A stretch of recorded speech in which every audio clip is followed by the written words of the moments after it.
Hey, good morning world from me and the mimosa, the spring mimosa. I wanted to talk to you about how I went from being vegan to farmer, to being a farmer basically. A very, very small scale farmer, I have to add. Basically, from the age of 9, I was pescatarian, then vegetarian, then vegan, then raw vegan, and a mixture of those things for over 30 years. And even considered other crazy things like fruitarian and breatharian and stuff like that as well. But what changed for me is, one, I wanted to live off grid. When I get after a few years after becoming well from chronic fatigue syndrome, depression, anxiety, IBS, and a few other things, I moved to central Portugal to live off grid. And when I moved to central Portugal to live off grid, it became very apparent to me that if you really want to be as sustainable as possible, I don't think any of us can be completely self-sufficient, completely sustainable, but if you want to be as sustainable as possible, then you've got to stop shipping stuff in from everywhere, from all over the world, and using chemicals and things like that. And to grow a big, massive, beautiful garden, which I had when I first came here. Here's some of the chickens. To grow a big, massive, beautiful garden, which I had when I came here, and that fed us for 70% of the time, you had to put loads of fertilizer down. You had to you had to use other things, and that kind of bothered me. And yes, from time to time I could get friends horse poo and things like that, and that was helpful, but that didn't happen all the time. It didn't happen enough, basically, for the amount of nutrients that were constantly being taken out of the soil. So that was a real bother to me. And the other thing that really, really bothered me was that I got really ill. After all those years of being unwell, really some horrendous illnesses, a few years ago I started collapsing dramatically in the middle of supermarkets and things, and didn't understand what was going on, and started to do research, as I have always done when it comes to health, and was rushed through loads of tests at the hospital. They were amazing, and it came back with that I had several heart conditions, Hashimoto, and a severely screwed up thyroid on top of that. And basically they wanted me to be on meds for the rest of my life and eventually have operations. I was like, no, that's not gonna happen. Let's see if you can see the other chickens down there. Some of them down there in the woods. So yeah, I basically just started researching like crazy and realized that my 30 plus years of being, very strict, pretty much plant-based in that time, and even though I had taken all the supplements and shipped in all the superfoods from all over the world, which is also really bad for the environment, I realised that it was probably, although I had basically completely depleted my body of certain things by then, so my body was like, had enough.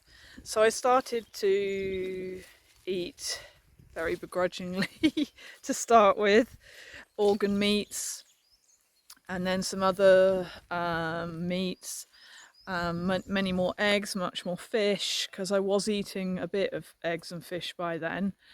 but not very often. And within a year, I was tested again, and the heart conditions were completely gone, much to the confusion of the consultant.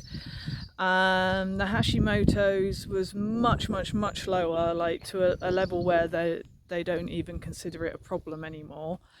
The thyroid was still a bit out, but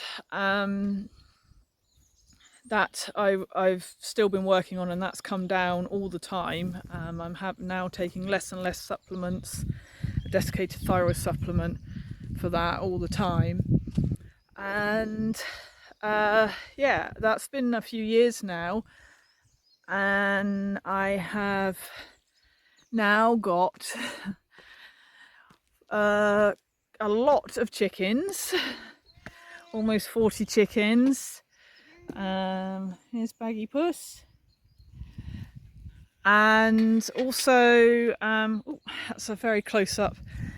I have got some 4 geese to protect the chickens. I have 2 lambs, which I will introduce you to in a minute, and some cows coming too. And the way I see it, and I've been posting a lot about this on Instagram and stuff, is the only way really to save the planet is to have small farms again. You know, small farms that are producing food for themselves, but also for the people around them, and that we can trade and swap and be a community again, and living small scale locally, very community based, seasonally. You know, this thing where we are eating all this stuff from all over the world doesn't even make sense. You know, whether you believe that we should be vegan or carnivore, it doesn't even make sense. We don't have the microbiome. There they are. We don't have the microbiome to utilize foods from all over the world. In fact, they can cause us a lot of inflammation as well. And we don't have the microbiome to utilize foods out of season either. So, you know, it's been a work in progress, I guess you could call it, from moving from vegan to pescatarian to vegetarian. Was it the other way around? Can't remember. To now being mostly animal based. I am eating seasonal, local, mostly homegrown vegetables and ferments, of course. And yeah, I'm noticing that all the time there's less and less things needing to be bought in. There's less and less produce. There's less and less.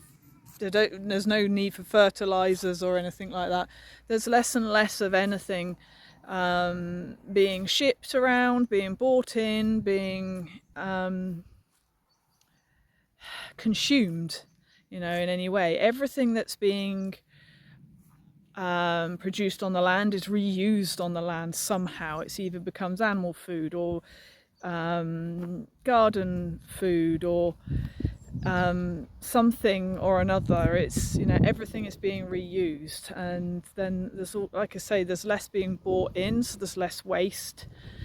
And every day I find new ways to reuse something somewhere, and I really, like I said, think this is how we kind of save ourselves and save the planet, is coming back to small and local and trading and swapping. And you know, we had a community sauerkraut together here last weekend.